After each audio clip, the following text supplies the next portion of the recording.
नमस्ते प्यारे बच्चों, स्वागत है संदीपनी क्लासेस में। कक्षा 10 के विद्यार्थियों के लिए महत्वपूर्ण वन-लाइनर और महत्वपूर्ण एमसीक्यूज की श्रृंखला के अंतर्गत हम आज कंप्लीट बायोलॉजी के जितने भी अध्याय हैं कक्षा 10 की साइंस में, है ना, उसके बारे में हम चर्चा करने वाले हैं।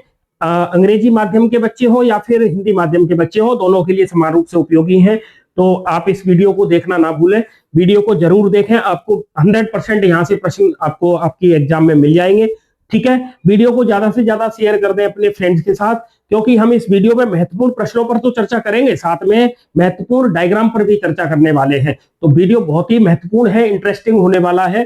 प्लीज वीडियो को ज्यादा से ज्यादा शेयर कर दें अपने फ्रेंड्स के साथ, और संदीपनी क्लासेस के इस यूट्यूब प्लेटफॉर्म को सब्सक्राइब करके बेल आइकन दबाना ना भूलें, जिससे आपको नोटिफिकेशन मिलता रहे। ठीक है, एक और वीडियो इसके बाद आपको मिल जाएगा, बहुत जल्द ही मिलेगा, आपके एग्जाम से पहले मिल जाएगा। ठीक है, तो आप चैनल को सब्सक्राइब करके रखें। उस वीडियो में हम आपको चित्रों की प्रैक्टिस कराएंगे।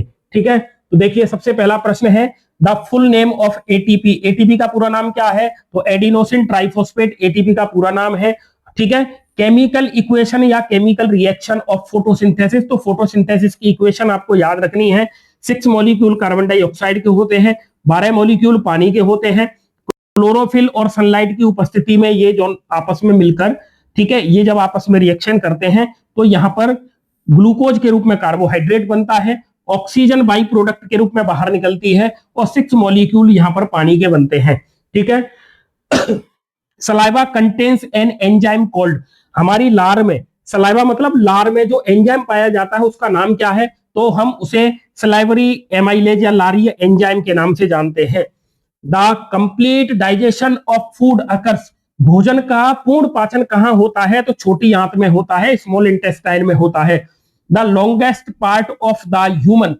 हमारी मनुष्य की जो आंत होती है उसका सबसे बड़ा पार्ट कौन सा है? तो स्मॉल इंटेस्टाइन।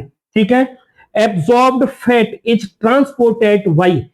अवशोषित किया गया जो फैट है, जो बसा है, तो बसा को ट्रांसपोर्ट मतलब परिवहन कौन करता है? तो लिम्फ करता है फ्रॉम द स्मॉल इंटेस्टाइन। ठीक है, गैस्ट्रिक ग्लैंड जो ग्रंथि है जो आमाशय में होती है, उसके बारे में ये चर्चा हो रही है। तो जठर ग्रंथि, gastric gland are found in, तो स्टोमक, आमाशय में पाई जाती है। हाइड्रोक्लोरिक एसिड जिसे हम HCl कहते हैं, ये आमाशय के अंदर मिलता है गैस्ट्रिक जूस में। ठीक है, 30.5 किलो जूल प्रति mole of energy is released upon the breakdown of 1 moles of ATP. ATP के एक अणु जब टूटता है तब 30.5 किलो जूल ऊर्जा मुक्त होती है। In our body food is stored. मनुष्य के अंदर या जीवों के अंदर या हमारी बॉडी के अंदर जो हमने भोजन खाया था, जो हमारी बॉडी के काम आ गया, कंज्यूम हो गया, उसके अलावा जो शेष बचा भोजन था उसे ग्लाइकोजन में बदल दिया जाता है और वो लीवर के अंदर जाके स्टोर होता है।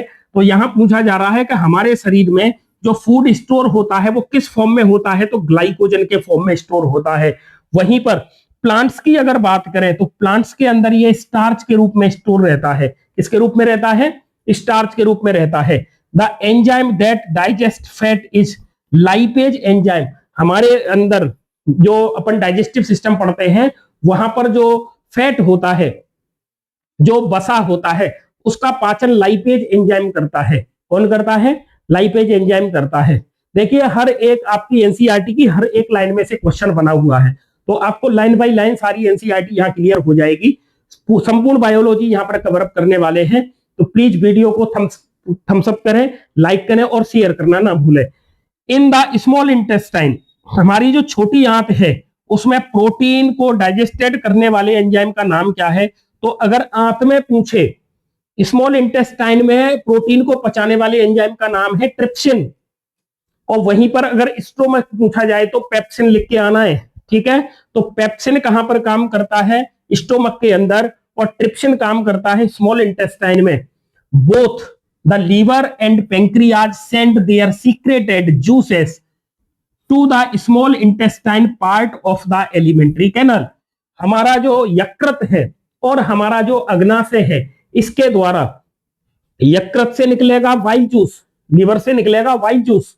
ठीक है, और पेंक्रियाज से निकलेगा पेंक्रियाटिक जूस। ये छोटी आंत स्मॉल इंटेस्टाइन में जाकर मिलते हैं, स्मॉल इंटेस्टाइन में जाकर ये मिलते हैं। अब आपको ये याद रखना है, वाइल जूस का फॉर्मेशन लीवर करता है, वाइल जूस को लीवर बनाता है, लेकिन वाइल जूस स्टोर कहां होता है? तो आपका आंसर आएगा पित्ताशय के अंदर, ठीक है, गॉल ब्लैडर में। इन द स्टोमक, हमारे आमाशय में पार्शियल डाइजेशन ऑफ प्रोटीन, आमाशय के अंदर प्रोटीन का पाचन कौन कराता है? पेप्सिन। तो स्मॉल इंटेस्टाइन में कराता है प्रोटीन का पाचन ट्रिप्सिन, याद रखना। पेरिस्टाल्टिक मूवमेंट क्या होते हैं? तो is necessary for the regular flow of food in every part of the food pipe. हमारे जो भोजन नली है पाचन एलिमेंट्री कैनाल के अंदर फूड को आगे धकेला जाता है, पुश किया जाता है, इस मूवमेंट को कहते हैं peristaltic movement. Finger like projection, हमारी जो स्मॉल इंटेस्टाइन है उसमें फिंगर लाइक प्रोजेक्शन पाए जाते हैं, जिनका काम क्या है? तो ये क्या करते हैं? स्मॉल इंटेस्टाइन में एब्जॉर्ब करने के लिए सरफेस को बढ़ाते हैं। इन फिंगर लाइक प्रोजेक्शन को हम विलाई के नाम से जानते हैं। Bile juice is secreted by the liver, और स्टोर कहां होगा? तो आप कमेंट करके बताएंगे स्टोर कहां होता है bile juice. In humans the absorption of water and mineral salt from digested food, पचित भोजन से अब जल और खनिज का अवशोषण कहां होता है? बड़ी आंत में होता है, लार्ज इंटेस्टाइन में होता है। बायोलॉजिकल कैटालिस्ट, ठीक है, जैविक एंजाइम आर कॉल्ड एंजाइम। तो जैविक जो कैटालिस्ट हैं उनको हम किस नाम से जानते हैं? एंजाइम के नाम से जानते हैं। फंजाई, ईस्ट, यूनिसेल्युलर फंजाई है ईस्ट, एंड मशरूम, ये तीनों वैसे फंजाई हैं। Break down food materials outside the body, ये अपने शरीर से बाहर भोजन को तोड़ने का कार्य करती हैं, फिर इसका क्या कर लेती हैं? ये इसको एब्जॉर्ब कर लेती हैं। In plants food transport occur by phloem, पादपों के अंदर भोजन का परिवहन कौन कराता है? फ्लोएम। तो पानी का या जल का परिवहन कराता है जाइलम, याद रखना दोनों टर्म को। तो ऐसे ट्रिक से याद रख लेना, जाइलम जाइलम, तो जाइलम जल को लेके जाता है, तो फ्लोएम फूड को लेके जाएगा। The green colour of leaves, पत्तियों का हरा रंग किसके कारण होता है? क्लोरोफिल के कारण होता है, पर्णहरित के कारण होता है। During photosynthesis oxygen is released from water, देखिए फोटोसिंथेसिस की रिएक्शन में, फोटोसिंथेसिस की रिएक्शन मैं ऐसे लिख दूं, क्लोरोफिल, ये एग्जाम में आए तो आपको लिख के आनी है, सनलाइट, सनलाइट, ठीक है। तो यहां पर बनेगा C6H12O6 plus H2O plus oxygen जो बाई प्रोडक्ट के रूप में बाहर निकलती है। तो इधर आपको ऑक्सीजन के 6 मॉलिक्यूल का और पानी के 6, तो इधर पानी के 12 लेने हैं, इधर कार्बन डाइऑक्साइड के 6 लेने हैं। आपको याद क्या करना है? आपको याद ये करना है भैया, देखो ध्यान से, ये जो कार्बन डाइऑक्साइड है इससे बनता है भोजन, और ये जो पानी है, ये जो पानी है इससे बनता है ऑक्सीजन। तो ऑक्सीजन किससे बन रही है? जल के टूटने से, वाटर के ब्रेकडाउन होने से ऑक्सीजन बनती है। और CO2 से बनता है कार्बोहाइड्रेट के फॉर्म में ग्लूकोज, ठीक है। आगे देखिए, इन एनारोबिक रेस्पिरेशन, रेस्पिरेशन दो प्रकार का होता है, एक होता है वायवीय श्वसन, एक होता है अवायवीय श्वसन। एक होता है एनारोबिक अवायवीय, एक होता है एरोबिक, ठीक है, वायवीय। तो जो एनारोबिक रेस्पिरेशन है इसका मेन क्या प्रोडक्ट बनता है? एथेनॉल। फॉर्मूला क्या है? C2H5OH, C2H5OH, ये एथेनॉल बनता है किसमें? अवायवीय श्वसन में, एनारोबिक रेस्पिरेशन में। पेन इन मसल्स, हमारी मसल्स में जो पेन होता है उसका कारण क्या है? जब पाइरुविक एसिड को अगर ऑक्सीजन नहीं मिलेगी तो जो पाइरुविक एसिड है वो लैक्टिक एसिड में बदल जाता है, और इस लैक्टिक एसिड की वजह से मसल्स में क्रैम्प आते हैं, ठीक है, या फिर पेन्स होता है। The exchange of gas O2 and CO2 in the lungs take place at the cold alveoli. तो हमारी जो लंग्स के अंदर एल्वोलाई पाई जाती हैं वहां पर ऑक्सीजन और कार्बन डाइऑक्साइड का एक्सचेंज होता है। Smallest functional unit of lungs, हमारे फेफड़ों की सबसे छोटी इकाई को हम एल्वलाई कहते हैं, वायु कूपिका कहते हैं, वायु कूपिका कहते हैं। क्या कहते हैं? वायु कूपिका कहते हैं। The breakdown of glucose into pyruvate, the breakdown of glucose into pyruvate, glucose pyruvic अम्ल में टूटता है साइटोप्लाज्म के अंदर, और चाहे वो जीव प्रोकैरियोट हो चाहे वो यूकैरियोट हो, सभी में यही घटना होती है। ठीक है, इसे कहते हैं ग्लाइकोलाइसिस। पाइरूविक एसिड से, ग्लूकोज से पाइरूविक एसिड का बनना ग्लाइकोलाइसिस कहलाता है, और ग्लूकोज से पाइरूविक एसिड कहां बनता है? तो साइटोप्लाज्म या कोशिका द्रव्य में बनता है, चाहे वो प्रोकैरियोटिक जीव हो चाहे यूकैरियोटिक जीव, सभी में ये घटना पाई जाती है। द ब्रेकडाउन ऑफ पाइरूवेट, ये जो पाइरूवेट है ये form CO2, water and energy. अगर सुनिए, अगर पाइरूवेट को ऑक्सीजन मिल जाती है तो इससे एनर्जी भी बनती है, CO2 भी बनती है और वाटर भी बनता है। तो ये जो घटना है ये माइटोकॉन्ड्रिया के अंदर होती है। कहां होती है? तो आपका आंसर आएगा माइटोकॉन्ड्रिया के अंदर। तो माइटोकॉन्ड्रिया के अंदर क्या होगा? जब पाइरूवेट को या पाइरूविक एसिड को ऑक्सीजन मिल जाएगी तो ये माइटोकॉन्ड्रिया में एंटर करता है, और जब माइटोकॉन्ड्रिया में ये एंटर करता है तो ये बनाता है पानी, बनाता है कार्बन डाइऑक्साइड, बनाता है और ये एनर्जी बनाता है, और एनर्जी बनती है 38 ATP, 38 अणु ATP के बनाता है। The energy currency, energy currency के नाम से हम ATP को जानते हैं, एडिनोसिन ट्राइफॉस्फेट इसका पूरा नाम है। ठीक है, ब्लड वेसल्स, अब अपन ब्लड सर्कुलेटरी सिस्टम की बात करें तो blood vessels that carry blood from the heart to the body, हृदय से शरीर के विभिन्न अंगों तक रक्त ले जाने वाली जो नली है उनको आर्टरी या धमनी कहते हैं। ठीक है, तो जो धमनी होती हैं इनके अंदर वाल्व नहीं पाए जाते हैं। During contraction the backward flow of blood inside the heart is prevented by valve, ये वाल्व क्या करते हैं? ये वाल्व क्या करते हैं? रुधिर के विपरीत प्रवाह को रोकते हैं। ठीक है, बैकवर्ड फ्लो को रोकते हैं, विपरीत प्रवाह को रोकते हैं। द फंक्शंस ऑफ प्लेटलेट्स, ये प्लेटलेट्स क्या कार्य करती हैं? इंपॉर्टेंट है, MP बोर्ड की परीक्षा देने वाले बच्चों के लिए बहुत ही जरूरी है और ये एग्जाम में मिल सकता है आपको। प्लेटलेट्स का कार्य पूछा गया है, तो ये stop bleeding by forming a blood clot, blood clot ये बना, जो ब्लड क्लॉट बनता है ना उसके लिए जिम्मेदार प्लेटलेट्स ही होती हैं। The colour of blood is red by, है ना, ये जो ब्लड है इसका कलर रेड क्यों होता है? तो due to presence of haemoglobin, haemoglobin pigment के कारण हमारे रुधिर का रंग लाल होता है।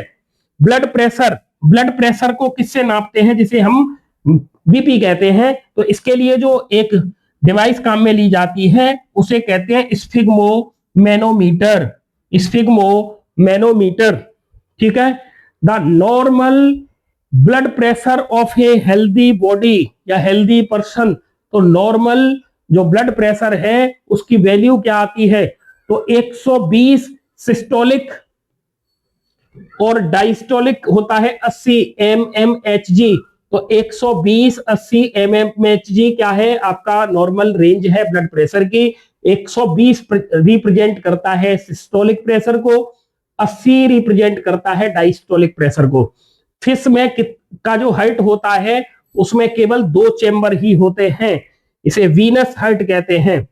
ठीक है, और जो ह्यूमन है इसके हार्ट में 4 चेंबर होते हैं, 2 एट्रिया होते हैं, 2 वेंट्रिकल्स होते हैं।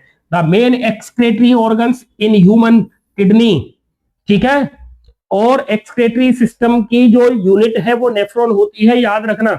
Microscopic unit of human excretion is called nephron. और 2025 में जो बोर्ड का एग्जाम हुआ था उसमें नेफ्रॉन का डायग्राम पूछा गया था आपसे। ठीक है, the main nitrogenous excretory substance in human, हमारे अंदर मनुष्य के अंदर नाइट्रोजनी अपशिष्ट पदार्थ का नाम क्या है? तो हम जो यूरिन करते हैं, उस जो हम मूत्र त्यागते हैं शरीर से, उसमें जो एक्सक्रेटरी प्रोडक्ट है जिसमें कि नाइट्रोजन पाई जाती है उसका नाम है यूरिया। ठीक है, एक स्वस्थ व्यक्ति 24 घंटे में लगभग 25 ग्राम यूरिया को उत्सर्जित करता है। Stomach is part of system which is related to, तो जो हमारा आमाशय है ये हमारे पाचन तंत्र से संबंधित है, न्यूट्रिशन से संबंधित है। Lungs in human are part of a system, lungs किसका पार्ट है? तो आपका आंसर आएगा कि सर ये श्वसन तंत्र का पार्ट है, रेस्पिरेशन का पार्ट है। वहीं पर किडनी किसका पार्ट है? वृक्क किसके पार्ट है? तो एक्सक्रेटरी सिस्टम के पार्ट है। Alimentary canal in human part of a system, जो हमारी आहार नली है, आहार नली हमारे पाचन तंत्र से संबंधित है, डाइजेशन से संबंधित है। Heart in human is part of a system, और हमारा जो हृदय है वो किससे संबंधित है? तो ब्लड सर्कुलेटरी सिस्टम से संबंधित है, अर्थात ये ट्रांसपोर्टेशन से संबंधित है। ठीक है, तो इस तरीके से ये हमने चर्चा की है वन लाइनर फॉर्मेट में। बाकी के देखिए ये क्वेश्चन लिखे हुए हैं, बहुत ही महत्वपूर्ण है, आपको ये पेपर में मिल जाते हैं। तो प्रोटीन डाइजेस्टिंग एंजाइम जो कि पेंक्रियाज से निकला था उसको कहते हैं अपन ट्रिप्सिन, ये छोटी आंत में प्रोटीन को पचाने का काम करता है। What is the function of amylase enzyme? तो एमाइलेज एंजाइम का कार्य क्या है? तो और ये कहां मिलता है? तो आपका आंसर आएगा सर एमाइलेज एंजाइम सलाइवा में पाया जाता है, फूड को पचाने के ये काम आता है। ठीक है, तो ये कन्वर्ट करता है किसको? कॉम्प्लेक्स स्टार्च को सिंपल शुगर में। अब आप सीधा सीधा याद रखिए, स्टार्च को शुगर में बदलने वाला कौन है? तो एमाइलेज है। स्टार्च को शुगर में बदलने वाला कौन है? तो एमाइलेज है। ठीक है, name of the protein digesting enzyme secreted by the gastric gland, हमारी जो जठर ग्रंथि है इनसे प्रोटीन को पचाने वाला जो एंजाइम निकलता है वो पेप्सिन है। और आपको पता है ये पेप्सिन स्टोमक में काम करता है, आमाशय में कार्य करता है। Which gas do desert plant take in at night? तो कार्बन डाइऑक्साइड को जो रेगिस्तान वाले पौधे हैं, क्योंकि वहां पर पानी की कमी होती है, तो वो दिन में अपने स्टोमेटा को बंद कर लेते हैं। ठीक है, और जब रात हो जाती है, सूर्य का प्रकाश नहीं आता है, तब ये अपने स्टोमेटा को खोलते हैं और अंदर की तरफ कार्बन डाइऑक्साइड को ये ले ले। ठीक है, name the liquid medium of blood plasma, हमारे जो रुधिर है उसके तरल माध्यम को हम किसके नाम से जानते हैं? प्लाज्मा के नाम से जानते हैं। In which class of animals is 3 chambered heart, ऐसे जीवों के नाम बताइए जिसके हार्ट में 3 चैम्बर हैं। तो आपको ऐसे किसी जीव का नाम याद है? तो देखिए एम्फीबियंस और मैनी रेप्टाइल्स। तो एम्फीबियंस में आपको याद रख लीजिए सीधा सीधा मेढक, मेढक के अंदर जो हार्ट होता है उसमें 3 चैम्बर होते हैं। ठीक है, डिफाइन लाइफ प्रोसेस, तो लाइफ प्रोसेस की डेफिनेशन क्या है? तो आप ये देखिए, all those process in living organism that collectively perform the function of maintenance are called life process. ठीक है, what form is energy from the food we eat stored? तो energy is stored in the form of ATP. ATP का पूरा नाम आपको पता है, adenosine triphosphate है। ठीक है, देखिए बहुत ही महत्वपूर्ण प्रश्न है ये, मैं इसको ऐसे धीरे धीरे चला देता हूं तो आप इसको थोड़ा सा पढ़ लें। ठीक है, बाकी के हम और भी जो बायोलॉजी के चैप्टर उन पर भी चर्चा करेंगे। Right the name of the different organs and associated glands digestive system के। देखिए एक माउथ होता है, फेरिंग्स या और ईसोफेगस होती है, स्टोमक होता है, स्मॉल इंटेस्टाइन होती है, लार्ज इंटेस्टाइन होती है और एनस। ठीक है, और ग्लैंड कौन कौन सी आती है? तो सलाइवरी ग्लैंड, लार को जो सीक्रेट करती हैं, पेंक्रियाज होता है और लीवर होता है। How does maintenance occur through platelets? ये तो मोस्ट इंपोर्टेंट क्वेश्चन है। ठीक है, याद करना। When blood flow out of the body, हमारे शरीर में जब कोई चोट लग जाती है तो शरीर से रक्त बाहर निकलने लगता है। इस ब्लड को रोकने के लिए प्लेटलेट्स क्या करती हैं? क्लोटिंग का कार्य कराती हैं। ठीक है, क्लोटिंग का कार्य कराती हैं ये। Where do plant obtain the raw materials of necessary of photosynthesis? तो देखिए फोटोसिंथेसिस के रॉ मटेरियल मैंने अभी आपको बताए थे इससे पहले वीडियो में 4 होते हैं। तो कार्बन डाइऑक्साइड एटमॉस्फेयर से आती है स्टोमेटा के थ्रू, वाटर सॉइल से आता है बाई रूट, सनलाइट सन से आती है और इसको कौन ट्रैप करता है? तो क्लोरोफिल करता है। मिनरल साल्ट और वाटर ये आपके रूट से ही आ जाते हैं। ठीक है, वाटर के साथ ही तो आता है मिनरल साल्ट। ठीक है, अब देखिए ऑटोट्रॉफिक न्यूट्रिशन और हेटरोट्रॉफिक न्यूट्रिशन को देखिए। Organism that make their own food are called autotrophs. Plants make their own food from sunlight, CO2 and water. ठीक है, दे हैव क्लोरोफिल, इनमें क्लोरोफिल होता ही है। All green plants and some bacteria इसके example है ऑटोट्रॉफ्स के। वहीं पर हेटरोट्रॉफ्स की बात करें तो देखिए ये तो ऑटोट्रॉफ से भोजन लेंगे, तो ऑर्गेनिज्म दैट डायरेक्टली और इनडायरेक्टली डिपेंड्स ऑन ऑटोट्रॉफ्स अर्थात प्लांट, है ना, फॉर देयर फूड। तो ऐसे जीव जो अपने भोजन के लिए प्रत्यक्ष या परोक्ष रूप से पादपों पर निर्भर रहते हैं उन्हें विषमपोषी कहते हैं, हेटेरोट्रॉफ कहते हैं। ठीक है, और इनके अंदर क्या है, क्लोरोफिल होगा नहीं, तो इसमें एनिमल्स और फंजाई आते हैं। ठीक है, इसके एग्जाम्पल है, मोस्ट इंपोर्टेंट क्वेश्चन है, आप याद कर लेना इसे। आपने ज्यादातर अपनी तैयारी वैसे बेहतर कर ली है। ये एक आपको इक्वेशन याद रखनी है, फोटोसिंथेसिस की इक्वेशन है। दूसरा, ये बैक्टीरिया, सॉरी ये कौन है, तो आपका क्या है, ये अमीबा है, और अमीबा के अंदर पोषण या न्यूट्रिशन कैसे होता है, तो ये उसका डायग्राम है। ठीक है, अमीबा के अंदर पोषण का डायग्राम है। देखिए ये एक अमीबा है जिसकी आकृति अनियमित होती है, इसके अंदर न्यूक्लियस बताया गया है, और यहाँ पर ये फूड पार्टिकल्स है। ठीक है, तो ये क्या करेगा, अमीबा फूड पार्टिकल्स के चारों तरफ ये स्यूडोपोडिया बनाता है, जिन्हें हिंदी में अपन कूटपाद कहते हैं, कूटपाद कहते हैं। ठीक है, फिर ये कूटपादों से इनको ऐसे चारों तरफ से घेर लेता है, तो फूड वैक्यूल्स बन जाती है, खाद्य धानी बन जाती है, खाद्य धानी बन जाती है, और इसके अंदर भोजन होता है। और फिर ये खाद्य धानी आगे चल के ये एसिडिक मीडियम में इस भोजन को ये पचा लेता है। ठीक है, तो इस तरीके से अमीबा के अंदर पोषण होता है। ये चित्र आपको याद रखना है, एग्जाम में पूछा जाता है।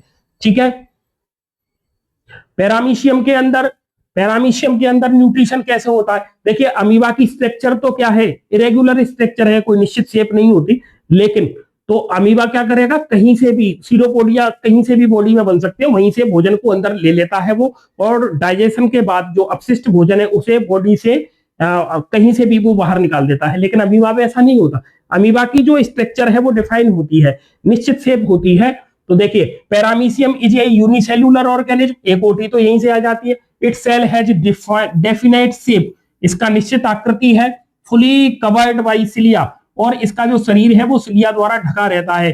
Food is taken in only from a specific spot, इसके शरीर में एक विशिष्ट स्थान होता है जहां से भोजन इसमें एंटर करता है। Food reaches this spot by the movement of the cilia, तो अमीबा के अंदर जो फूड इंटेक किया जा रहा है वो स्यूडोपोडिया के द्वारा किया जाता है, वहीं पर पैरामीशियम में ये काम सिलिया करती हैं, और अमीबा में भोजन को अंदर लेने का काम स्यूडोपोडिया करते हैं, और पैरामीशियम में कौन करेगा, तो आपका आंसर आएगा सिलिया के द्वारा होगा। इसके द्वारा होगा, सिलिया के द्वारा। तो explain the digestion process in the small intestine, तो देखिए हमारी जो छोटी आंत होती है इसमें ये site for the complete digestion, जो छोटी आंत है यहाँ पर भोजन का पूर्ण पाचन होता है, यहाँ पर कार्बोहाइड्रेट पच जाता है, प्रोटीन पचती है, फैट पचती है। For this purpose intestinal juice is secreted in the small intestine and while juice from the liver and pancreatic juice from the pancreas. ठीक है, यहां से आएंगे, तो वाइल जूस क्या काम करेगा, while juice make the medium of food alkaline. अब आपसे पूछा जाएगा कि छोटी आंत में भोजन का माध्यम क्षारीय हो गया, किसकी वजह से हुआ, तो आंसर क्या आएगा, भैया बाइल जूस की वजह से हुआ। बाइल जूस कहां बना, भैया लीवर के अंदर बना। ठीक है, स्टोर कहां हुआ, गॉल ब्लैडर में हुआ, पित्ताशय में हुआ। भोजन का माध्यम कैसा कर देता है, ये क्षारीय कर देता है, एल्केलाइन कर देता है। एंड इमल्सिफाई, और ये भोजन को इमल्सिफाइड करता है। ठीक है, पाइसीकरण करता है ये वसा का। The enzyme lipase digest the emulsified fat, और इस पाइसीकृत वसा को, इमल्सिफाइड फैट को पचाने का काम कौन करता है, तो लाइपेज। तो वसा को पचाने वाले एंजाइम का नाम हो जाएगा लाइपेज, याद रखना है ना। अब आगे देखिए ट्रिप्सिन एंजाइम, ट्रिप्सिन एंजाइम क्या करेगा, ये pancreatic juice completely digest the protein, ये प्रोटीन को पचाएगा, और प्रोटीन किसमें कन्वर्ट हो जाएगी, तो प्रोटीन से ये अमीनो एसिड बनाएगा। Complex carbohydrate into glucose and fat into fatty acid and glycerol, तो फैट जब टूटता है तो फैटी एसिड और ग्लिसरॉल बनते हैं। ठीक है, प्रोटीन जब टूटती है तो अमीनो एसिड बनते हैं, और कार्बोहाइड्रेट टूट के ग्लूकोज बनाता है। तो इस तरीके से आपको ये चीजें याद रखनी है। ठीक है, why the length of small intestine of A tiger less, tiger के अंदर जो छोटी आंत है वो छोटी क्यों होती है, टाइगर मांसाहारी है ना, और इस मीट को पचाने के लिए, डाइजेस्ट करने के लिए ज्यादा मेहनत की जरूरत नहीं पड़ती है, इजीली और क्विकली डाइजेस्ट हो जाता है, इसीलिए इसकी आंत छोटी होती है। और जो हर्बीवोर होते हैं उनकी आंत बड़ी होती है, क्योंकि सेल्यूलोज को पचाने के लिए ज्यादा मशक्कत करनी होती है। Explain the digestion of fat in our body, तो फैट का जो पाचन होना है, फैट का, तो इसमें आपको याद रखना है वाइल जूस काम करेगा, ठीक है, वाइल जूस काम करेगा। इमल्सिफाइड फैट होगा तो लाइपेज उसे पचा देता है, ठीक है। अभी मैंने इस पर चर्चा की थी, तो एंजाइम का नाम याद रखना है आपको, लाइपेज, ठीक है। क्या क्या नाम याद रखना है? लाइपेज याद रखना है। और लीवर से निकलने वाला कौन? तो वाइल सॉल्ट। तो वाइल सॉल्ट क्या करता है? इसको पहले इमल्सिफाइड करता है और फिर लाइपेज उसे फैट को तोड़ देता है फैटी एसिड और ग्लिसरॉल में। तो फैटी एसिड और ग्लिसरॉल में ये इसको तोड़ देता है, ठीक है। आगे देखिए, explain the function of villi. अब सीधी सीधी बात है, ये जो विलाई है ना, ये फिंगर लाइक प्रोजेक्शन है। कहां पाए जाते हैं? आपका आंसर आएगा छोटी आंत, स्मॉल इंटेस्टाइन में पाए जाते हैं। क्या करते हैं? एब्जॉर्प्शन के लिए सरफेस एरिया को इंक्रीज करते हैं, ठीक है। इनको विलाई कहते हैं। और ये भोजन को क्या करती है? एब्जॉर्ब करती है, अवशोषण करती है। इनका मेन काम यही है, ठीक है। तो विलाई जो फिंगर लाइक प्रोजेक्शन है, देखिए ये इंपॉर्टेंट क्वेश्चन है और इसको आपको, इस फिगर को आपको याद में रखना है, इसको याद रखना है। देखिए ये ग्लूकोज है और ग्लूकोज आपको पता है 6 कार्बन का मॉलिक्यूल होता है। ग्लूकोज में बोल रहा हूं, आप सुनते चलिए। और इस ग्लूकोज से पाइरुविक एसिड बनता है, पाइरुवेट बनता है, और ये 3 कार्बन का मॉलिक्यूल होता है, ठीक है। और ये ग्लूकोज का एक मॉलिक्यूल होता है, ग्लूकोज का एक अणु है, और पाइरुविक एसिड के बनते हैं 2 मॉलिक्यूल, ठीक है। ग्लूकोज से पाइरुविक एसिड का बनना, ये घटना होती है हमारे कोशिका द्रव्य में, साइटोप्लाज्म में होती है, ठीक है। कहां होती है? साइटोप्लाज्म में होती है। कोई भी जीव हो, प्रोकैरियोट हो या यूकैरियोट, ये घटना होती ही है। अब इस पाइरुवेट का भविष्य क्या होगा? तो इस पाइरुवेट के 3 भविष्य हैं। अगर इस पाइरुवेट को ऑक्सीजन मिल जाए तो ये माइटोकॉन्ड्रिया के अंदर चला जाता है और कार्बन डाइऑक्साइड, वाटर और एनर्जी बनाता है। तो ये जो कार्बन डाइऑक्साइड, वाटर और एनर्जी बन रहे हैं, ये ऑक्सीजन की उपस्थिति में बनते हैं। वहीं पर दूसरी बात, अगर इसे ऑक्सीजन नहीं मिले तो एब्सेंस ऑफ ऑक्सीजन, जैसे कि ईस्ट में एक कोशिकीय जो कवक होता है, तब ये पाइरुवेट एथेनॉल बनाता है, C2H5OH बनाता है, ठीक है। ये 2 कार्बन का मॉलिक्यूल है, देखो C2 2 कार्बन का मॉलिक्यूल है। कार्बन डाइऑक्साइड और एनर्जी बनती है। तीसरी बात, हमारी मांसपेशियों में, मसल्स में ऑक्सीजन की कमी में हमारी मसल्स के अंदर ये लैक्टिक एसिड और एनर्जी बनाता है। जो लैक्टिक एसिड होता है ये 3 कार्बन का मॉलिक्यूल होता है। कितने कार्बन का मॉलिक्यूल होता है? 3 कार्बन का मॉलिक्यूल होता है, ठीक है। इसी लैक्टिक एसिड की वजह से हमारी मांसपेशियां थकती हैं, उनमें क्रैम्प आते हैं। अब आपको याद क्या क्या रखना है? ग्लूकोज से पाइरुविक एसिड कहां बना? तो साइटोप्लाज्म में बना।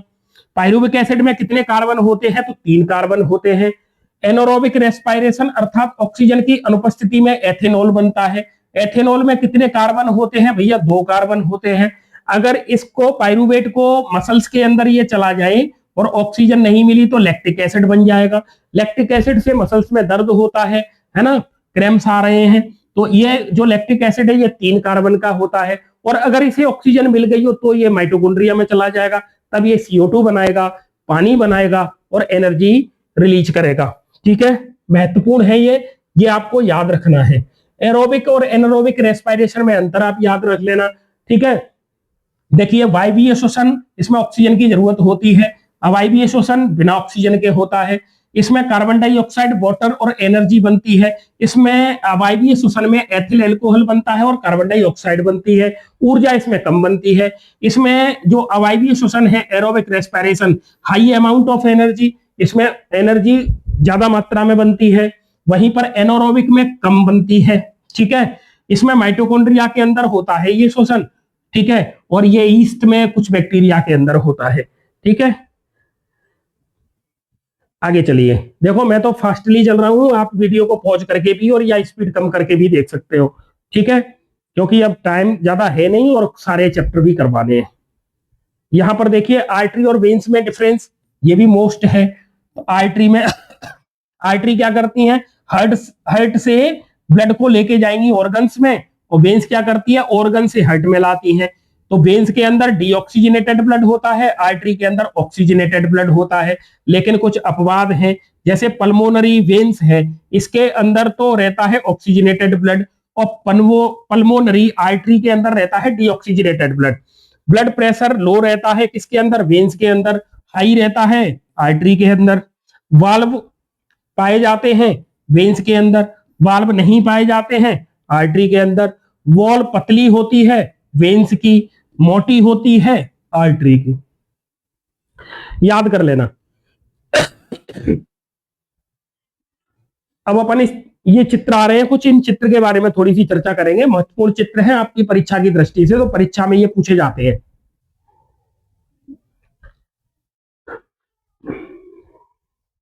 देखो ये आपका एक्सक्रीटरी सिस्टम का डायग्राम है, ठीक है, याद रखना। इसमें देखिए लेफ्ट रीनल आर्टरी, तो एक तो आर्टरी ये जो ब्लड लेके जाएगी किडनियों में इस तरीके से, और left kidney right kidney, left renal veins, तो ये क्या करेगी, यहां से फिल्टर होने के बाद जो ब्लड जाएगा वो वापस ऐसे जाएगा, इसमें आता है इसमें से जाता है, ठीक है। यहां से ये देखो ये एक ट्यूब आई, एक ट्यूब ये आई, ठीक है, और ये यहां पर आके मिल गई, तो ये क्या है, यूरिनरी ब्लैडर, और ये हो गया आपका यूरेथ्रा, ठीक है। ये जो ट्यूब हैं जिन्हें मूत्रवाहिनी कहते हैं, ठीक है, यूरेटर, तो ये यूरेटर हो गए आपके, लेफ्ट राइट दोनों ही हैं ये। तो इस तरीके से आपको ये डायग्राम ड्रॉ करना है, ठीक है। अभी अपन एक और वीडियो जो आपको मिलने वाला है उसमें डायग्राम पर ही चर्चा करेंगे। तो एक तो डायग्राम हो गया आपका एक्सक्रीटरी सिस्टम का ह्यूमन में, दूसरा डायग्राम है आपका ये डाइजेस्टिव सिस्टम का, तो ये डाइजेस्टिव सिस्टम का डायग्राम है, इन पर भी अपन चर्चा करेंगे। ये आपका लीफ की टीएस उसका है, ठीक है। तो इस वजह से ये ऊपर अपर एपिडर्मिस वाला पार्ट है, ये लोअर एपिडर्मिस का पार्ट है, ये स्टोमेटा है, ये आपका मीजोफिल टिश्यू की जो दोनों प्रकार की सेल, पेलिसेड और ये स्पंजी, ये इस तरीके से आपको ये याद रखना है, ठीक है। अपन ड्रॉ करके बता देंगे। ये नेफ्रॉन का डायग्राम है, एमपी बोर्ड में 2025 में पूछा गया था, तो शायद इस बार इसके आने की चांस कम रहेंगे, ठीक है। ये आपका रेस्पिरेटरी सिस्टम का डायग्राम है, तो रेस्पिरेटरी सिस्टम का डायग्राम आप ड्रॉ करना सीख लें। और ये आपका सर्कुलेटरी सिस्टम का डायग्राम है हार्ट का, ठीक है। हार्ट का डायग्राम बनाने में बच्चों को दिक्कत भी आती है, तो फिर इसका एक सिंपल तरीका है, आप इस तरीके से भी बना सकते हो। जैसे हमारे हार्ट में चेंबर होते हैं टोटल 4, तो मैंने 2 चेंबर ऐसे बनाए, 2 चेंबर ऐसे बनाए, ठीक है। इस तरीके से इनको डबल बॉल कर दें,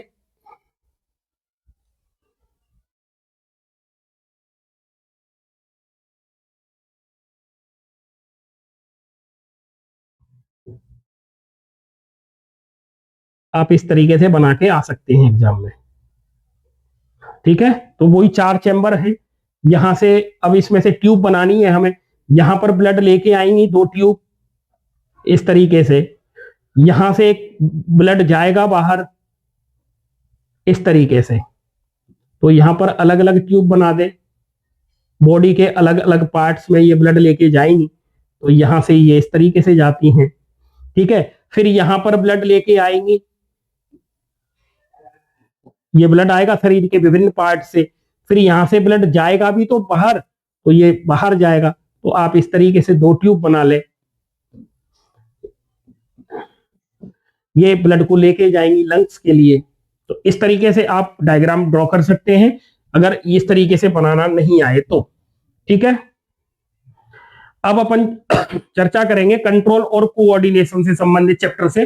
तो देखिए, विच of the following movement indicates growth, growth को कौन दर्शाता है, तो रनिंग कैट, बिल्ली दौड़ रही है तो क्या ग्रोथ दर्शा रही है, चिल्ड्रंस प्लेइंग, है ना, on swing, germination of seed, देखो सीड में जर्मिनेशन हो रहा है तो ये ग्रोथ को दर्शाता है।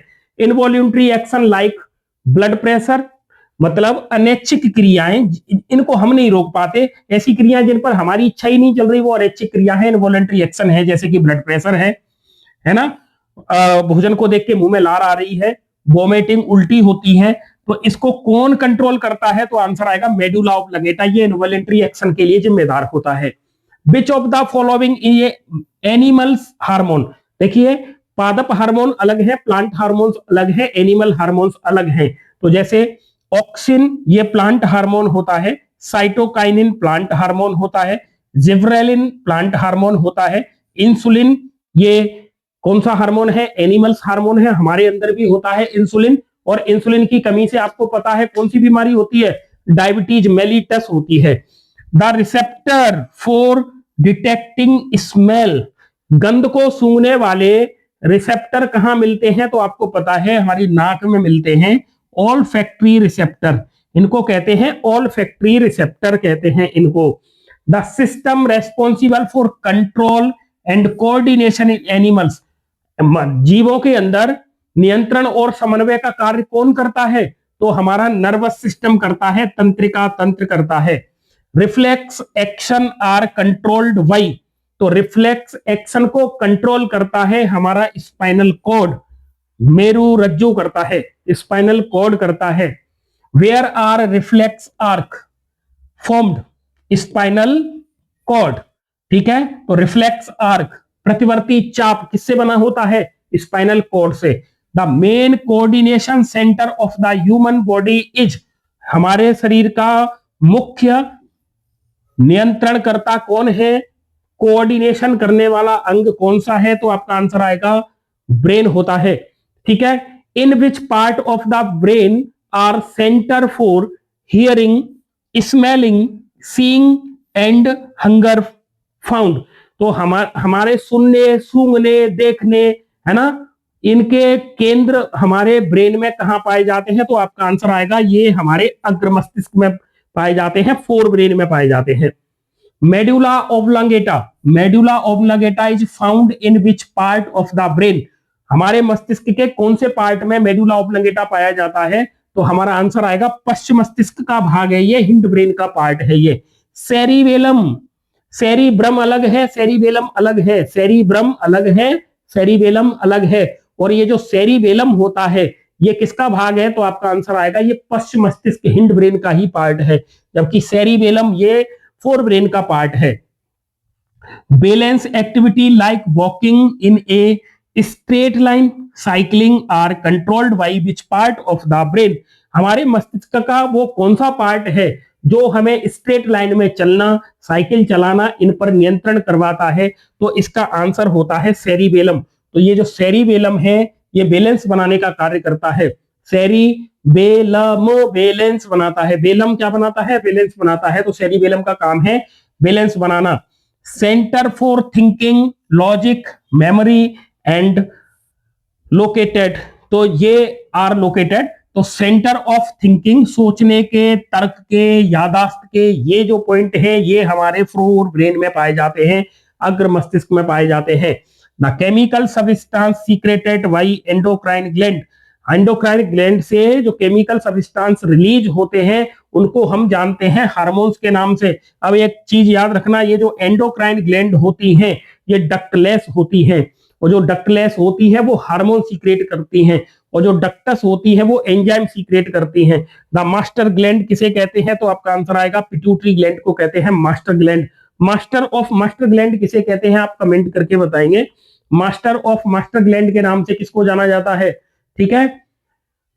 द मेल रिप्रोडक्टिव हार्मोन, नर जनन हार्मोन्स का नाम क्या होता है? तो टेस्टोस्टेरोन होता है। नर जनन हार्मोन का नाम टेस्टोस्टेरोन है।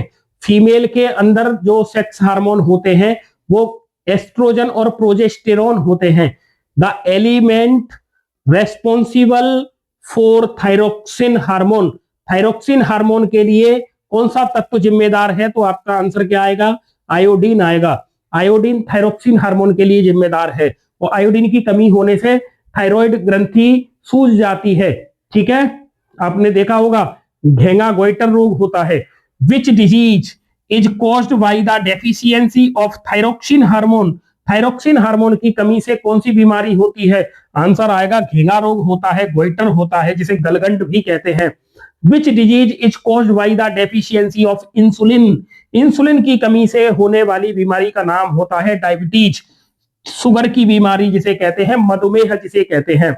विच of the following is a plant hormones, plant hormone का नाम देखिए, इंसुलिन मनुष्य में पाया जाता है, एस्ट्रोजन फीमेल में पाया जाता है, थायरोक्सिन मनुष्य में पाया जाता है, साइटोकाइनिन इसका राइट आंसर होगा। साइटोकाइनिन एक प्लांट हार्मोन है, पादप हार्मोन है cytokinin.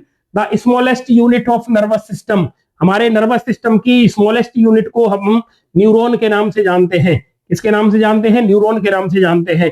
The empty space between two nerve cell, दो तंत्रिका कोशिकाओं के बीच का जो खाली स्थान है उसको हम सिनेप्स के नाम से जानते हैं।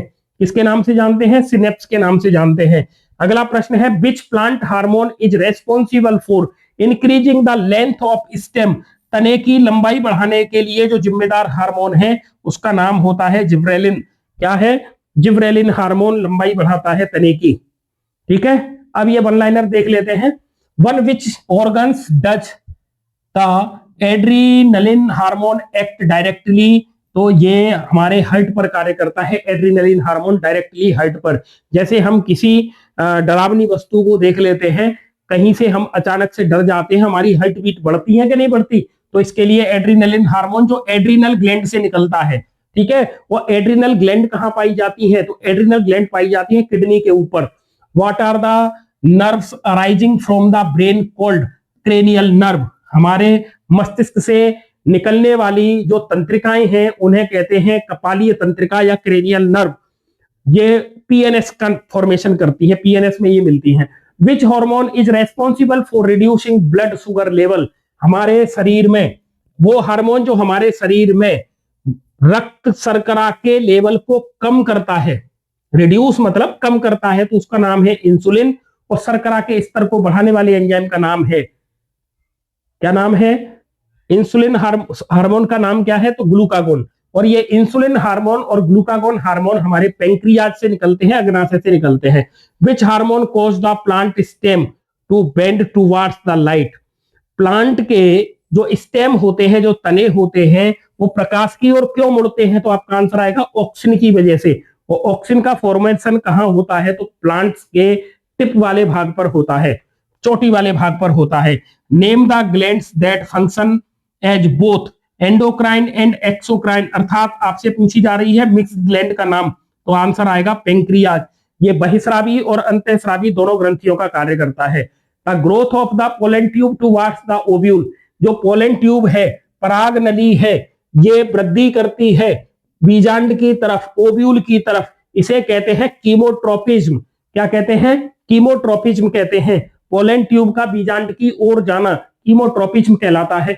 Movement of plant root downward, तो ये पॉजिटिव जियोट्रोपिज्म को दर्शाता है, धनात्मक गुरुत्वानुवर्ती प्रभाव को दर्शाता है, क्योंकि जड़ जमीन के अंदर एंटर करती है, उधर ही ग्रोथ करती है, गुरुत्वाकर्षण की तरफ जाती है, इसीलिए हम जड़ को धनात्मक गुरुत्वानुवर्ती कहते हैं, पॉजिटिव जियोट्रोपिज्म कहते हैं। ठीक है, और जो तना होता है वो कैसा होता है? वो धनात्मक प्रकाशानुवर्ती होता है, धनात्मक प्रकाशानुवर्ती होता है। अच्छा, जड़ को अगर प्रकाश के परिप्रेक्ष्य में पूछा जाए तो ये ऋणात्मक प्रकाशानुवर्ती होती है। ठीक है, नेगेटिवली फोटोट्रोपिज्म दर्शाती है, क्योंकि ये प्रकाश के विपरीत वृद्धि करती है, तो नेगेटिव लग जाता है। ठीक है, why which chemical substance does coordination take place in plant, तो प्लांट के अंदर कोऑर्डिनेशन का कार्य कौन करते हैं? तो प्लांट हार्मोन्स करते हैं, जिन्हें फाइटो हार्मोन्स भी कहते हैं। In which part of the plants is auxin synthesize, auxin का संश्लेषण कहां होता है? तो एपिकल पार्ट या टिप पर होता है। शूट एंड रूट, तो मतलब पौधे का चोटी वाले जितने भी भाग हैं वहां पर ऑक्सिन का फॉर्मेशन होता है।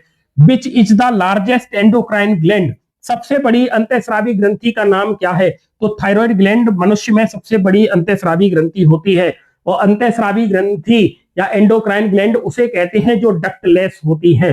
Which two systems work together for coordination in the humans, तो nervous system and endocrine system, ये एक दूसरे के साथ साथ मिलकर बॉडी को कोऑर्डिनेट करते हैं। ठीक है, नर्वस सिस्टम और एंडोक्राइन सिस्टम। ठीक है, तो नर्वस सिस्टम में तो ब्रेन और नर्व पढ़ते हैं अपन, एंडोक्राइन सिस्टम में सारी की सारी ग्लैंड्स आती हैं, endocrine glands. Identify the three main regions of the human brain, मनुष्य के मस्तिष्क के तीन मुख्य पार्ट, पहला होता है फोर ब्रेन, मिड ब्रेन और हिंड ब्रेन। ठीक है, विच specific part of the fore brain contains the centre of hunger, तो भूख और ताप, भूख, हंगर एंड टेम्परेचर, भूख और ताप से संबंधित फोर ब्रेन का महत्वपूर्ण पार्ट, तो आपका आंसर आएगा हाइपोथैलेमस। ये भूख और ताप को के बारे में हमें जानकारी उपलब्ध करवाता है, आप तो ऐसे समझ लीजिए सीधा सीधा। मोस्ट इंपॉर्टेंट है, याद रखना। Which part of the neuron या nerve cell acquired sensory information, तो ये डेंड्राइट्स के द्वारा सेंसरी इंफॉर्मेशन को न्यूरॉन कलेक्ट करता है।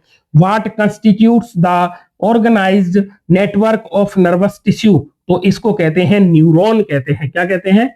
न्यूरॉन कहते हैं। What is the rapid automatic response to a sudden stimulus in the environmental called reflex action, अचानक से क्रिया के प्रति हम प्रतिक्रिया करते हैं। गर्म वस्तु पर हाथ लगा, हमने तुरंत हटा लिया, इसके लिए जिम्मेदार होती है रिफ्लेक्स आर की बात हो रही है, रिफ्लेक्स एक्शन कहते हैं इसे। What are the nerves arise from the spinal cord called spinal nerve, spinal cord से जो नर्व बाहर निकलती हैं उन्हें स्पाइनल नर्व कहते हैं, और जो ब्रेन से निकलती है उन्हें क्रेनियल नर्व कहते हैं। Which structure protect the spinal cord, तो वर्टिब्रल कॉलम जिसे अपन बैकबोन कहते हैं, ये हमारे स्पाइनल कॉर्ड को प्रोटेक्ट करने का काम करती है। ठीक है, तो हमारा जो स्पाइनल कॉर्ड है, जो हमारा मेरुरज्जु है, ये हमारी रीढ़ की हड्डी में सुरक्षित रहता है। ठीक है, विच hormone is found in high concentration in fruits and seed, तो जो हमारे फल हैं और जो बीज हैं इनमें ज्यादा मात्रा में पाया जाने वाले हार्मोन साइटोकाइनिन होता है। क्या होता है? साइटोकाइनिन होता है। Which plant hormone is responsible for the wilting of leaves and inhibition of growth, ऐसा पादप हार्मोन जिसे हम स्ट्रेस हार्मोन कहते हैं, ये पत्तियों के मुरझाने के लिए ग्रोथ को कम करने के लिए जिम्मेदार होता है। इसे एब्सिसिक एसिड कहते हैं, इसे ABA कहते हैं। Which hormone is known as the emergency hormone और फाइट फ्लाइट हार्मोन्स, तो एड्रीनलिन हार्मोन को कहते हैं फाइट और फ्लाइट हार्मोन, या फिर इसे कहते हैं इमरजेंसी हार्मोन भी कहते हैं। विच gland secrets releasing hormones that stimulate the pituitary gland, तो हाइपोथैलेमस, जो हमारे फोर ब्रेन का पार्ट है हाइपोथैलेमस, इसे हेडमास्टर ग्लैंड भी कहते हैं। इसके द्वारा जो हार्मोन सीक्रेट होते हैं ये पिट्यूटरी ग्लैंड को रेगुलेट करते हैं। ठीक है, अगला है provide examples of voluntary action, ऐच्छिक क्रियाओं के उदाहरण आपको देने हैं। वॉलेंट्री एक्शन, तो जैसे मैं बोल पा रहा हूं ये ऐच्छिक क्रिया है, मैं चल पा रहा हूं ये ऐच्छिक क्रिया है, मुझे अपना हाथ ऐसे फोल्ड करना है, ये मैं ऐच्छिक क्रिया है। ठीक है, तो ये सारी ऐच्छिक क्रिया है जो हमारी इच्छा से होती हैं, इनको हम ऐच्छिक क्रिया कहते हैं। ठीक है, which is the main thinking part of brain, तो हमारे मस्तिष्क का मुख्य सोचने वाला भाग होता है फोर ब्रेन, जिसे हम सेरिब्रम कहते हैं। सेरिबेलम मत कर देना, सेरिबेलम बेलम बैलेंस बनाता है। ठीक है, तो सोचने का काम सेरिब्रम करता है। Which hormones promote cell division, कोशिका विभाजन को प्रेरित करने वाले हार्मोन का नाम है cytokinin. How does nervous tissue transmit information across the body through electric impulse, electric impulse के द्वारा नर्वस सिस्टम क्या करता है? इंफॉर्मेशन को इधर उधर भेजता है। How do muscle cells change their shape to facilitate movement by rearranging special proteins which the cell, तो इसलिए इनमें क्या होता है? चेंज होता है। किसके अंदर? हमारी मांसपेशियों में। How do plants hormones reach their target site from their point of synthesize through the process of diffusion. ठीक है, प्लांट के अंदर जो हार्मोन सीक्रेट हुए वो टारगेट ऑर्गन्स तक कैसे पहुंच रहे हैं, टारगेट साइट तक कैसे पहुंच रहे हैं, इसके लिए डिफ्यूजन या विसरण की क्रिया द्वारा, विसरण की क्रिया द्वारा। ठीक है, how is the central nervous system, जिसे हम CNS कहते हैं, ये किससे बना होता है? तो ये एक तो ब्रेन से बना होता है और स्पाइनल कॉर्ड से बना होता है। मस्तिष्क और मेरुरज्जु मिलकर सेंट्रल नर्वस सिस्टम बनाते हैं। What is the peripheral nervous system, जिसे हम PNS कहते हैं? द कम्युनिकेशन बिटवीन द, देखिए केंद्रीय तंत्रिका तंत्र CNS and the rest of the body is facilitated by the peripheral nervous system is consist of cranial nerve, cranial nerve ये brain से निकलती हैं, और स्पाइनल नर्व ये स्पाइनल कॉर्ड से निकलती हैं। तो जो PNS होता है इसका काम है, इस PNS का काम क्या है? ये कम्युनिकेशन करवाता है, ये संचरण का कार्य करता है। किसके बीच में? Central nervous system. ठीक है, सेंट्रल नर्वस सिस्टम और बॉडी। तो अब इसमें क्या होगा, जो पीएनएस होता है, पेरिफेरल नर्वस सिस्टम होता है, इसमें दो प्रकार की तंत्रिकाएं पाई जाती हैं। एक जो स्पाइनल कॉर्ड से निकलती हैं, जो मेरुरज्जु से निकलती हैं, इन्हें मेरु तंत्रिका या स्पाइनल तंत्रिका कहते हैं, और जो मस्तिष्क से निकलती हैं उन्हें कपालीय तंत्रिका या क्रेनियल नर्व के नाम से जानते हैं। विच part of the brain control involuntary action, अनैच्छिक क्रियाओं को नियंत्रित करने वाले पार्ट का नाम होता है मेडुला ऑब्लंगेटा, जो कि हिंड ब्रेन का पार्ट है। ठीक है, किसका पार्ट है, हिंड ब्रेन का पार्ट है। ठीक है, हमारा जो मध्य मस्तिष्क होता है, ये control simple reflex action like changes in the size of the प्यूपिल, हमारी जो पुतली है, प्यूपिल है, उसके साइज को मेंटेन करने का काम मिड ब्रेन का है। ठीक है, what is the specific role of the cerebellum, cerebellum का मुख्य कार्य क्या है, तो मैंने आपको बता दिया था, ये जो सेरिबेलम होता है, सेरिबेलम अनुमस्तिष्क कहते हैं जिसे हिंदी में, ये हमारे पश्चिम मस्तिष्क का भाग है, और ये क्या काम करता है, तो ये हमें शरीर का बैलेंस बनाने का कार्य करता है। ठीक है, जैसे कि पिकिंग अप पेंसिल, पेंसिल को जैसे मैं पकड़े हुआ हूँ स्टाइलस को, ये काम किसका है, मैं चल पा रहा हूं, मैं पोस्चर बना, मेरी बॉडी का जो पोस्चर मेंटेन हुआ है, ये काम सेरिबेलम का है। बॉडी की जो स्थिति है उसको मेंटेन करता है, बॉडी का बैलेंस बनाता है, संतुलन बनाने का काम किसका है, तो आपका आंसर आएगा सेरिबेलम का। और सेरिबेलम किसका पार्ट है, तो पश्चिम मस्तिष्क का है, हिंड ब्रेन का है। How do plant cell change their shape, पादप कोशिकाओं का जो शेप है वो चेंज क्यों होता है। ठीक है, तो इसमें आपको याद रखना है, मुख्य काम तो किसका है, पानी का है, और पानी प्लांट्स के अंदर डिफ्यूजन है ना, ऑस्मोसिस, ये दोनों क्रियाएं इसमें होती हैं। पानी एंटर करता है सेल के अंदर, तो सेल कैसी हो जाती है, फूल जाती है ना, स्वेल हो जाती है, और पानी बाहर निकल जाता है तो श्रिंक हो जाती है। तो स्वेल और श्रिंक होने की वजह से ही तो गार्ड सेल फूलती और पिचकती है, जिससे स्टोमेटा खुलते हैं या फिर बंद होते हैं। How is the movement is in A sensitive plant, जिसे कि अपन माइमोसा प्यूडिका कहते हैं, छुई मुई का पौधा, ये सेंसिटिव प्लांट। तो इसमें क्या होता है, छुई मुई के पौधे में, मोस्ट इंपोर्टेंट है, याद रख लेना, movement in animals is driven by specialised nervous and muscles tissue, in contrast the sensitive plant lack both nervous and muscle tissue, instead movement in the plant occur due to change in the water containing swelling or shrinking of its cell is responsible to stimulate। ठीक है, तो सीधा सीधा मतलब है, animals के जैसे plant के अंदर न तो नर्वस सिस्टम है न मसल्स होती हैं। अब उसमें तो ये काम वाटर करता है, सेल के अंदर वाटर एंटर कर गया तो सेल स्वेल हो जाएगी, फूल जाएगी, और पानी जब बाहर निकलता है तो श्रिंक हो जाती है, पिचक जाती है। इसी की वजह से जो टच मी नॉट प्लांट है, सेंसिटिव प्लांट है, माइमोसा प्यूडिका, इसमें मूवमेंट होता है। ठीक है, describe the function of the forebrain, forebrain के कार्य क्या है, मुख्य काम है सोचना, समझना, बोलना, है ना, थिंकिंग, सोचना है, receiving sensory impulse from receptor, hearing, smell, site.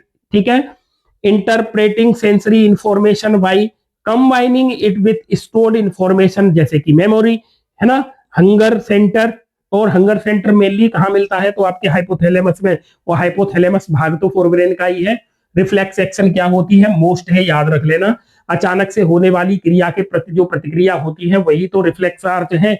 ठीक है, और रिफ्लेक्स आर्च का ये डायग्राम आपको बेसिकली याद रखना है, परीक्षा की दृष्टि से बहुत ही महत्वपूर्ण है। ठीक है, और आपका एक डायग्राम देखिए, ये न्यूरॉन का है, तो इसे भी आप याद करेंगे, न्यूरॉन का डायग्राम है। और कुछ प्लांट हार्मोन की बात करें, जैसे कि auxin, it help in increasing the length of cell, ये कोशिकाओं की लंबाई बढ़ाता है। It causes the plant to bend towards light, और प्लांट, पादप सूर्य के प्रकाश की ओर मुड़ता है ऑक्सिन की वजह से, और कोशिकाओं की लंबाई बढ़ती है ऑक्सिन की वजह से। अब जिब्रेलिन के काम क्या है, तो similar to auxin they aid longitudinal growth of the stem, ये तरह की लंबाई बढ़ाता है। साइटोकाइनिन का काम क्या है, इंड्यूस्ड सेल डिवीजन, ये कोशिका विभाजन को प्रेरित करता है। And is found in the high concentration in area of rapid growth such as fruits and seed, cytokinin are found in higher concentration in fruit and seed. ठीक है, तो आपको ये तीन हार्मोन है, ऑक्सिन है, जिब्रेलिन है, साइटोकाइनिन है, ये प्लांट ग्रोथ रेगुलेटर हैं। ठीक है, प्लांट ग्रोथ रेगुलेटर होते हैं ये। Right the name and function of the plant hormone which inhibits growth. ऐसे प्लांट हार्मोन के नाम आपको बताने हैं जो पादप की वृद्धि को रोकते हैं। पादप की वृद्धि को रोकते हैं तो आपको याद रखना है एब्सिसिक एसिड। इसे स्ट्रेस हार्मोन के नाम से भी जानते हैं, ABA, स्ट्रेस हार्मोन को। When light comes from the outside of the plant, how does the plants turn toward the light? तो ये जो क्वेश्चन है इसको आप देख लें, मतलब सूर्य का जिधर प्रकाश जिधर से पौधे को मिलता है, पौधा उधर ही मुड़ जाता है। इसका कारण ऑक्सिन हार्मोन होता है। इसका कारण क्या है? ऐसा ऑक्सिन हार्मोन की वजह से होता है। Right the name of the hormone secreted by the adrenal gland. Adrenal gland से जो हार्मोन सीक्रेट होता है उसे एड्रीनलिन कहते हैं, और इसे करो या मरो हार्मोन के नाम से भी जानते हैं। फियर फाइट फ्लाइट हार्मोन भी कहते हैं। ठीक है, इसे 3F हार्मोन भी कहते हैं, लड़ो, है ना, या फिर भागो। ठीक है, तो इस तरीके से ये जो महत्वपूर्ण प्रश्न है आप इनको सभी को देख लें, और अगले चैप्टर पे हम चलेंगे। इनवॉलेंट्री एक्शन और रिफ्लेक्स एक्शन में अंतर क्या है, तो यहां लिखा हुआ है। तो जो इनवॉलेंट्री एक्शन है controlled by the midbrain and hindbrain, reflex action controlled by spinal cord, occurs at the relatively slower speed. जो इनवॉलेंट्री एक्शन है इनकी स्पीड स्लो होती है, लेकिन रिफ्लेक्स एक्शन तो सडनली होता है। ठीक है, जैसे हार्ट बीट है, इनवॉलेंट्री एक्शन है हार्ट बीट। क्या आप अपने हृदय से कह पाओगे कि धड़कना बंद कर दे? नहीं, धड़कना बंद करेगा ना। ब्रीथिंग है, डाइजेशन है। ठीक है, ये सब फालतू की बातें हैं। तुझे देख के मेरी हृदय की धड़कन बढ़ गई, किसी की नहीं बढ़ रही है। ये सारा काम तो हमारी बॉडी का है, एड्रिनल ग्लैंड ये सारा काम कराती है। तो इनवॉलेंट्री एक्शन है हार्ट बीट, ठीक है, ब्रीथिंग, डाइजेशन। आपने एक बार कुछ खा लिया तो उसका पाचन होना ही है, भले ही आप मना करते रहो नहीं पचे यार, 4 दिन बना रहे, पेट में भूख नहीं लगेगी, ऐसा नहीं होता। ये सारी इनवॉलेंट्री एक्शन है। ऐसे ही देखिए छींक आना, है ना, सलाइवेशन है, withdrawal hand from A not object.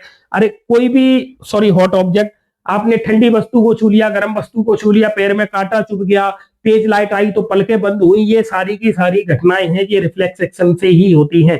ठीक है, अगला देखिए, अगला है compare nervous and hormonal mechanism for control and coordination in animals. तो देखिए नर्वस सिस्टम को देख लो और हार्मोन सिस्टम को देख ली। ये दोनों सिस्टम जब आपस में कोऑर्डिनेट करते हैं ना, तभी बॉडी हमारी सही से मेंटेन रह पाती है। The nervous system control itself by receiving sensory information. तो नर्वस सिस्टम का काम तो ये हो गया। अब हार्मोन, तो hormones are secreted by endocrine gland which control growth, development, reproduction etcetera, ये इसका काम है। अब nervous system, information is transmitted a electric impulse, और हार्मोन सिस्टम में क्या होगा, इंफॉर्मेशन ट्रांसमिटेड थ्रू केमिकल्स। तो हार्मोन्स क्या है, केमिकली तो है, ऑर्गेनिक कंपाउंड है वो। ठीक है, नर्वस सिस्टम में क्या होगा, signal travel very fast along nerve fibre, effects are generally short lived. The nervous system has its own network in the body.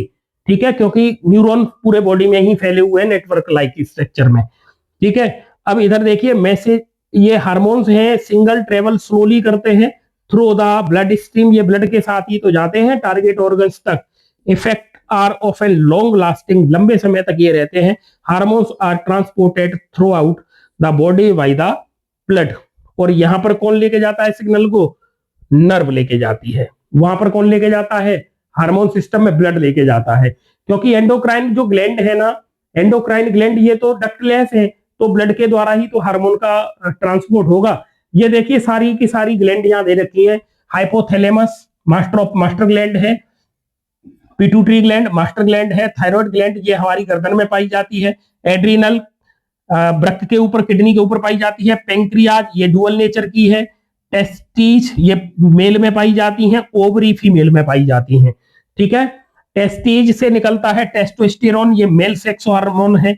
Ovary से निकलता है एस्ट्रोजन और प्रोजेस्टेरोन, फीमेल सेक्स हार्मोन्स हैं। पेंक्रियाटिक ग्लैंड मतलब pancreas से insulin निकलता है जो शुगर या ग्लूकोज के लेवल को डाउन करता है। एड्रिनल ग्लैंड एड्रिनलिन हार्मोन निकलता है। थायराइड ग्लैंड से थायरोक्सिन निकलता है। पिट्यूटरी ग्लैंड से ग्रोथ हार्मोन निकलता है, और हाइपोथैलेमस ग्लैंड से रिलीजिंग हार्मोन स्रावित होते हैं। इधर इनके सभी के काम क्या है, तो आप इनको बहुत अच्छे से देख लें, एक ना एक ब्लेंड आपको मिलने वाली है एग्जाम में। ठीक है, draw a labelled diagram of the brain, तो ये ब्रेन का डायग्राम है। अगला चैप्टर है देखिए हाउ डू ऑर्गेनिज्म रिप्रोड्यूस, तो इसके भी क्वेश्चन अपन फटाफट देख लेते हैं। The reproductive organs of angiosperm plant, तो इसमें आएगा आंसर फ्लावर, क्योंकि पादपों में, पुष्पीय पादपों में जनन का कार्य पुष्प ही करता है। In which of the following organism can a new organism be produced by regeneration, पुनरुद्भवन की क्षमता किसमें पाई जाती है, तो प्लेनेरिया आंसर आएगा। प्लेनेरिया में पाई जाती है पुनरुद्भवन की क्षमता, रीजनरेशन प्रोसेस प्लेनेरिया में। The thread like structure on bread, bread पर या रोटी पर जो थ्रेड लाइक स्ट्रक्चर दिखी है, जो हाइफा बना है, कवक जाल बना है, उसे वो राइजोपस कवक होता है, राइजोपस। ठीक है, इसे रोटी फंजाई भी कहते हैं। In which reproduction method are variation produced, तो सेक्सुअल रिप्रोडक्शन की वजह से वेरिएशन आती है, एसेक्सुअल रिप्रोडक्शन की वजह से वेरिएशन नहीं आती है। एसेक्सुअल रिप्रोडक्शन से बनने वाली संतति अपने माता पिता के बिल्कुल समान होती है लेकिन सेक्सुअल रिप्रोडक्शन से बनने वाली संतति अपने माता पिता से भिन्न होती है, क्योंकि उसमें दोनों के लक्षण आते हैं, मदर के भी आते हैं और फादर के भी आते हैं। मियोसिस, जो मियोसिस है अर्धसूत्री विभाजन, रिडक्शन डिवीजन कहते हैं, ये जर्म सेल में होता है, जनन कोशिकाओं में होता है अर्धसूत्री विभाजन। The method of reproduction in amoeba, amoeba के अंदर जनन का जो प्रकार है उसे कहते हैं द्विविखंडन, बाइनरी फिजन या फिजन। द कॉसेटिव एजेंट ऑफ काला अजर, काला अजर बीमारी किसके द्वारा होती है, तो काला अजर बीमारी लेशमानिया के द्वारा होती है। द मेथड ऑफ रिप्रोडक्शन इन लेशमानिया, लेशमानिया के अंदर जो जनन है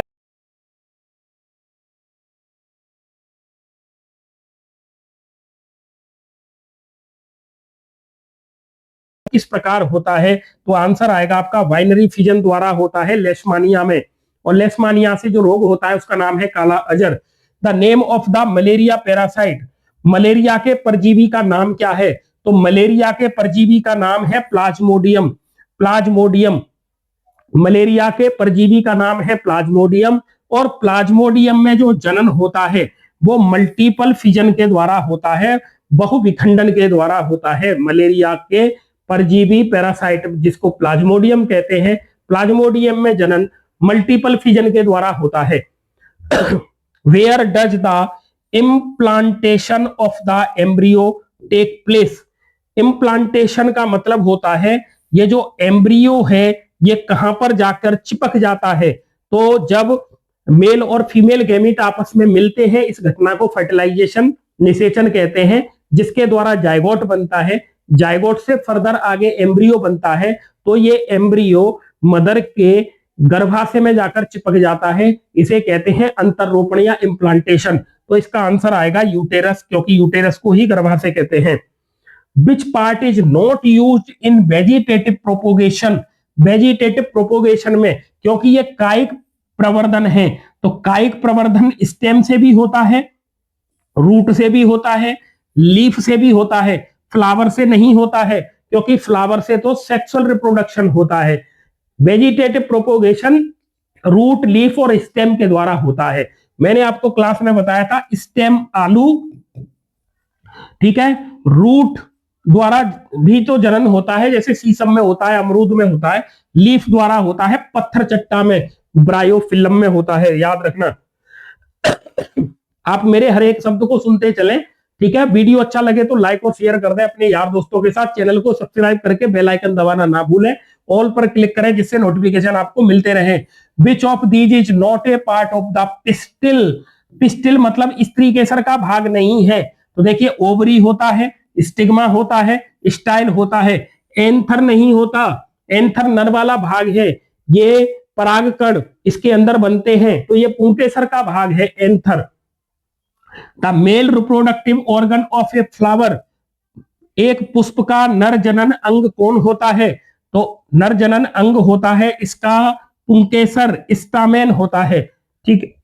the female reproductive organs of flower, flower का जो फीमेल वाला भाग है उसे पिस्टिल कहते हैं, उसे पिस्टिल कहते हैं। The full name of DNA, DNA का पूरा नाम होता है deoxyribose nucleic acid, deoxyribose nucleic acid होता है। एसेक्सुअल अलैंगिक जनन किसमें पाया जाता है और वो बडिंग के द्वारा हो, तो मुकुलन के द्वारा अलैंगिक जनन होता है ईस्ट में। किसमें होता है? ईस्ट में होता है, याद रखना। अलैंगिक जनन मुकुलन के द्वारा ईस्ट में होता है और हाइड्रा में होता है, दोनों में ही होता है। ठीक है। प्लाज्मोडियम में तो बहुविखंडन होता है, मल्टीपल फिजन, और लेशमानिया में बाइनरी फिजन होता है, द्विविखंडन। तो विच of the following is not a part of the female reproductive system, मादा जनन तंत्र का भाग नहीं है। तो देखिए, मादा में अंडाशय होता है, गर्भाशय होता है, अंडवाहिनी होती है, वासा डिफरेंस मनुष्य पुरुष में पाई जाती है, मेल का भाग है vas deferens. The method of reproduction in spirogyra, spirogyra एक एल्गी है, एक शैवाल है, और इसमें वायु विखंडन फ्रेगमेंटेशन के द्वारा जनन होता है। The techniques of vegetative propagation, vegetative propagation की विधि कौन सी है? तो लेयरिंग भी कराते हैं, ग्राफ्टिंग भी कराते हैं, कटिंग भी कराते हैं। आपने देखा होगा गुलाब की डाल काट के अपन लगा देते हैं, उसी को तो कटिंग कहते हैं। लेयरिंग, पौधा का कोई भाग है उस पर लेयरिंग कर दें, या फिर हम ग्राफ्टिंग कर दें, एक प्लांट पर अनेक ग्राफ्ट लगा के। और आपने देखा होगा एक ऐसा कोई सजावट का पौधा है, एक ही पौधे पर अलग अलग रंग के फूल आ रहे हैं, तो वो उसमें ग्राफ्टिंग की गई है। ठीक है। रिप्रोडक्शन बाय लीफ, पत्ती के द्वारा जनन किसमें होता है? आपका आंसर आएगा पत्थर चट्टा में होता है, पत्ती के द्वारा, पत्थर चट्टा में या ब्रायोफिलम। एंथर में क्या बनते हैं? तो एंथर में बनते हैं आपके पोलन ग्रेन्स, क्योंकि एंथर ये नर वाला पार्ट हो गया, पुंकेसर का भाग है, इसमें परागकण बनते हैं। क्या बनते हैं? परागकण बनते हैं। Which part forms the fruit, मतलब फल किससे बनता है? तो आपका आंसर आएगा अंडाशय से। निषेचन after fertilisation ovary convert into fruit, है ना। निषेचन के बाद जो अंडाशय है उससे फल बनता है, और निषेचन के बाद सीड का फॉर्मेशन ओव्यूल से होता है, तो ओव्यूल से बनते हैं सीड, बीजांड से बीज, अंडाशय से फल। The site of fertilisation in human, मनुष्य में निषेचन कहां होता है? तो फिलोपियन ट्यूब में होता है, ओविडक्ट में होता है। फिलोपियन ट्यूब की संख्या मनुष्य में कितनी होती है?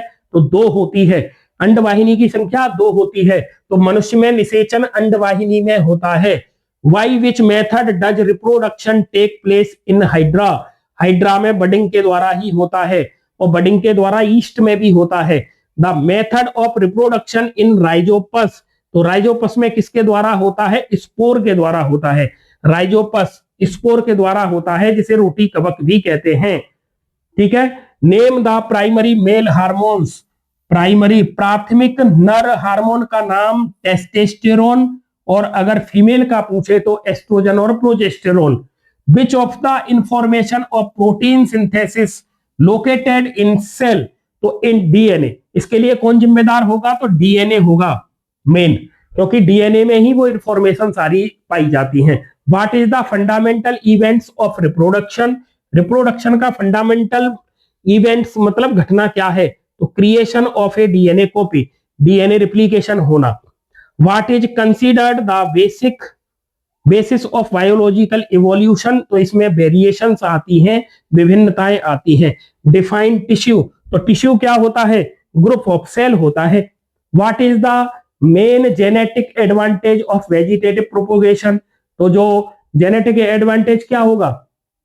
क्योंकि कायिक जनन से या वेजिटेटिव प्रोपोगेशन में, कायिक प्रवर्धन में जो नई संतति बनती है वो अपने जनक के समान होती है, आइडेंटिकल होती है, अर्थात वो क्लोन कहलाती है।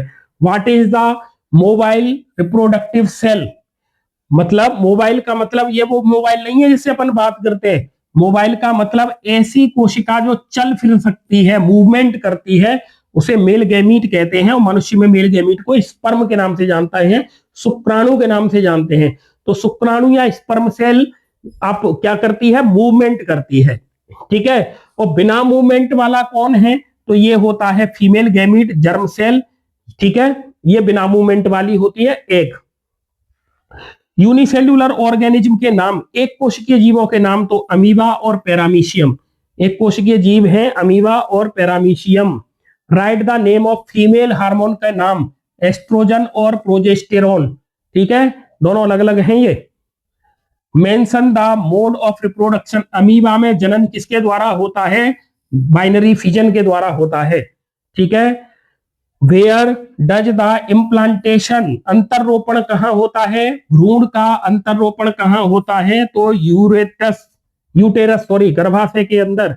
Give one application of tissue culture, तो ग्रोइंग ऑर्नामेंटेशन प्लांट और प्रोड्यूस डिजीज फ्री प्लांट, रोग रहित पौधे प्राप्त करने के लिए, सजावटी पौधे प्राप्त करने के लिए क्या कराते हैं हम? ऊतक संवर्धन कराते हैं, टिश्यू कल्चर कराते हैं।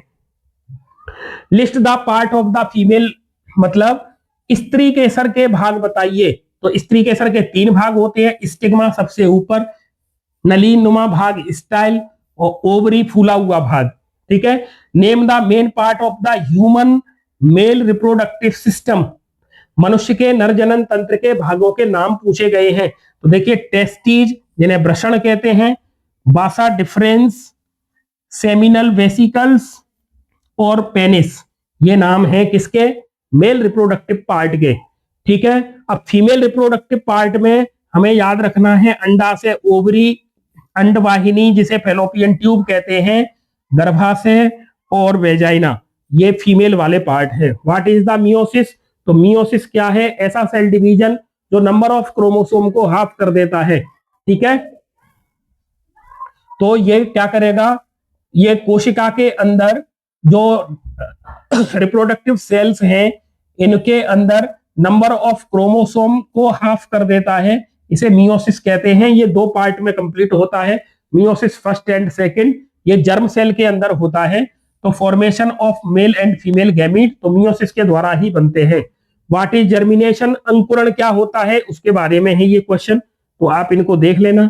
फिर वीडियो की लेंथ बहुत लंबी हो जाएगी, तो आप वीडियो को पॉज करके इनको एक बार पढ़ सकते हैं। सेक्सुअली ट्रांसमिटेड डिजीज क्या होती हैं? तो इनके आप देखिए, ये ट्रांसमिटेड थ्रू सेक्सुअल कॉन्टेक्ट, इनको एसटीडी या सेक्सुअली ट्रांसमिटेड डिजीज कहते हैं। जैसे बैक्टीरिया के द्वारा होने वाली है गोनोरिया और सिफिलिस, और वायरस के द्वारा होने वाली है wards and HIV AIDS.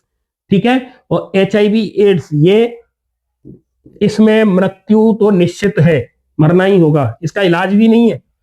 Define unisexual and bisexual flower, जिस फूल में केवल एक ही जनन अंग हो उसे यूनिसेक्सुअल कहते हैं, और जिसमें दोनों जनन अंग मौजूद हों उसे बाइसेक्सुअल फ्लावर कहते हैं।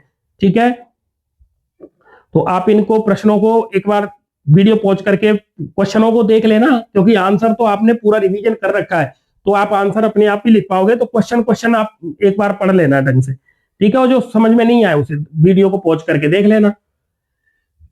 कॉन्ट्रासेप्टिव मेथड अगर पूछे जाए, गर्भ निरोधक उपाय, तो इसमें देखिए मैकेनिकल बैरियर्स आते हैं, हार्मोन के मेथड आते हैं, और आईयूडी आती है, इंट्रायूरेटाइन डिवाइस। सर्जिकल मेथड आते हैं जिसमें आपके ट्यूबेक्टोमी और वेसेक्टोमी आती हैं। ठीक है, तो आईयूडी आप ये याद रख लेना। इसके उदाहरण हैं जैसे लूप, कॉपर टी, इनको यूटेरस में भेज दिया जाता है। हार्मोनल मेथड में आती हैं आपके ओरल पिल्स, जैसे कि आपने नाम सुना होगा मालाडी के बारे में, सहेली नाम की पिल्स आती हैं। आप कक्षा 12 के जब विद्यार्थी बनेंगे तो हम आपको बायोलॉजी के अंतर्गत ये सारी चीजें पढ़ाएंगे, तो आप संदीपनी क्लासेस के साथ जुड़े रहें, क्योंकि इस प्लेटफॉर्म पे आपको कंपटीशन की भी तैयारी कराई जाएगी, साथ में आपको एकेडमिक की तैयारी भी कराई जाती है। ठीक है, तो इस तरीके से ये जो डायग्राम है ना, ये फीमेल रिप्रोडक्शन सिस्टम का पार्ट है, इसको आप बहुत अच्छे से याद रख लें। ये एग्जाम में इस बार एमपी बोर्ड में पूछा जा सकता है, संभावना है पूरी इसके एग्जाम में आने की। ठीक है, ये मेल रिप्रोडक्टिव पार्ट का डायग्राम है। ठीक है, फीमेल वाला इस बार एग्जाम में आएगा, मुझे लगता है पूरी संभावना है उसकी, तो आप उसे तो अच्छे से ड्रॉ करना सीख लें।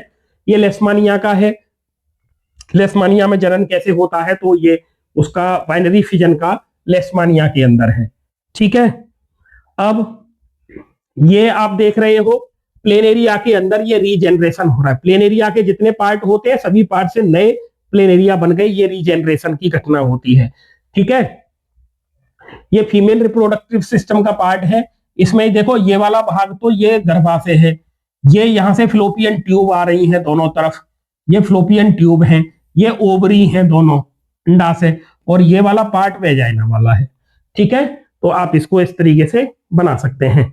और ये स्पोर के द्वारा जो रिप्रोडक्शन होता है, एसेक्सुअल रिप्रोडक्शन बाई स्पोर, तो आपको आंसर क्या किसका याद रखना है, राइजोपस के अंदर ऐसा होता है, राइजोपस के अंदर ऐसा होता है। ठीक है, अमीबा के अंदर बाइनरी फिजन अमीबा के अंदर, तो ये डायग्राम आपको ड्रॉ करके आना है। देखिए बच्चे क्या कंफ्यूज हो जाते हैं, अमीबा के अंदर भोजन का अंतर ग्रहण कैसे होता है, डाइजेस्टिव सिस्टम वाला अलग है और ये रिप्रोडक्शन वाला अलग है, तो दोनों को आप इस तरीके से याद कर लें। ठीक है, ये आपका जो पादप है ना, तो पुष्प का ये भाग है, पुष्प का कौन सा भाग है, ये सबसे अंतिम चक्र है, मादा वाला भाग है। इसमें देखो ये सबसे ऊपर, इसे कहते हैं स्टिग्मा, ये ट्यूब लाइक स्ट्रक्चर है, इसे कहते हैं स्टाइल, और ये जो फूला हुआ भाग है इसको ओवरी कहते हैं। और इसके अंदर ये ओव्यूल है, ये दिख रहा है ना, ये ओव्यूल है सारा। तो आप इसको ऐसे याद रखें। ये अमीबा के अंदर, अमीबा के अंदर ये बडिंग के द्वारा जनन होता है, बडिंग के द्वारा अमीबा के अंदर, और बडिंग के द्वारा किसमें होता है, ईस्ट के अंदर भी होता है, ईस्ट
चलो,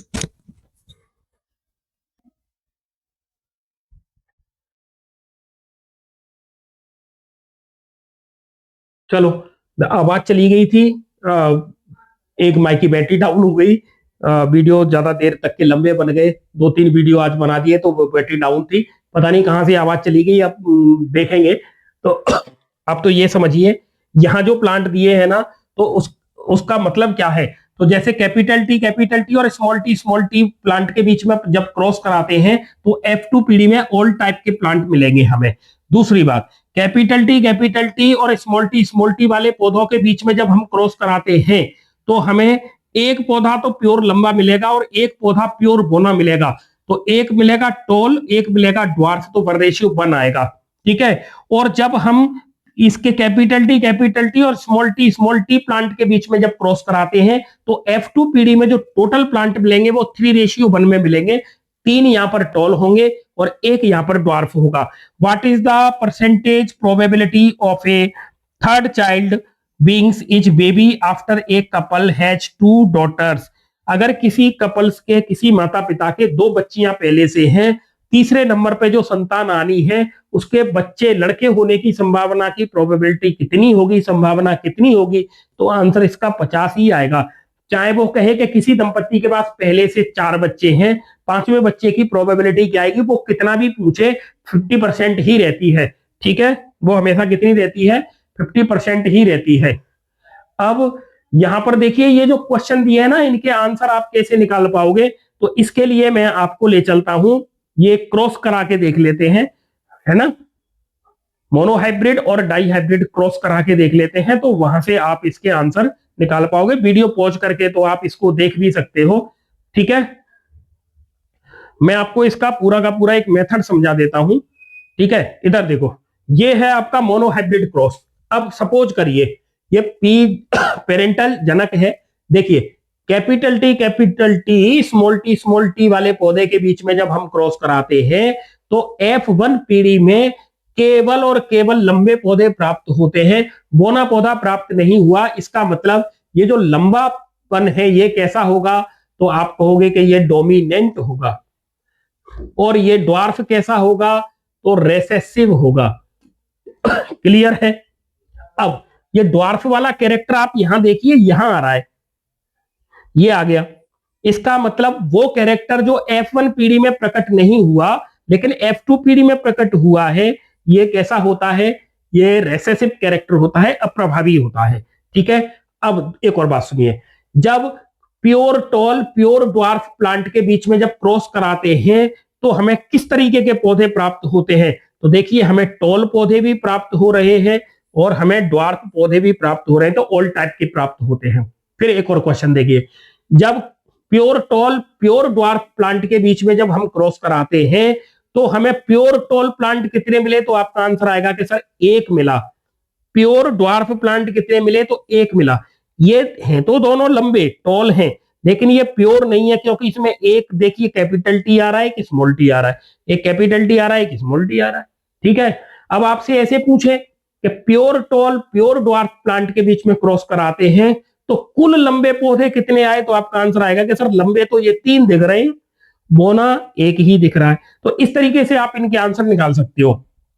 परसेंटेज पूछे तो देखिए, कैपिटल टी वाला एक पौधा आया तो 25%, कैपिटल टी स्मॉल टी वाले 2 आए तो 50%, स्मॉल टी वाला एक आया तो 25%। तो परसेंटेज पूछे तो निकाल लेना। टोटल लंबे कितने आए, तो ये देखो, ये लंबे हैं 3, एक बोना है। प्योर लंबा कितना है, तो 1 आया यहां पर F2 पीढ़ी में, है ना। और अशुद्ध लंबे 2 आए थे, प्योर बोना 1 आया था, तो ये 1:2:1 इस तरीके से भी निकाल सकते हैं।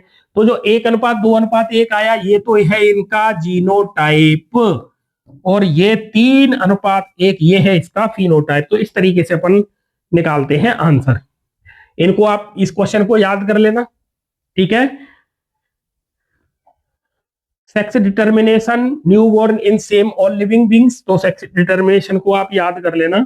ये डाई हाइब्रिड क्रॉस का डायग्राम है, मैंने इसका डिटेल्स में समझाया हुआ है, तो आप मेरे चैनल पर प्लेलिस्ट में जाके कक्षा 12th का चैप्टर नंबर 6 देख सकते हो, वहां पर आपको इसका डिटेल्ड भी मिल जाएगा पूरा प्रोसीजर। तो ये डाई हाइब्रिड क्रॉस है।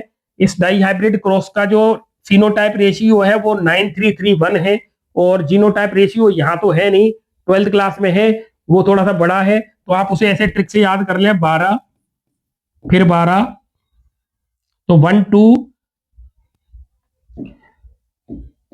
24 12 12 1 12, इसको हटा दें।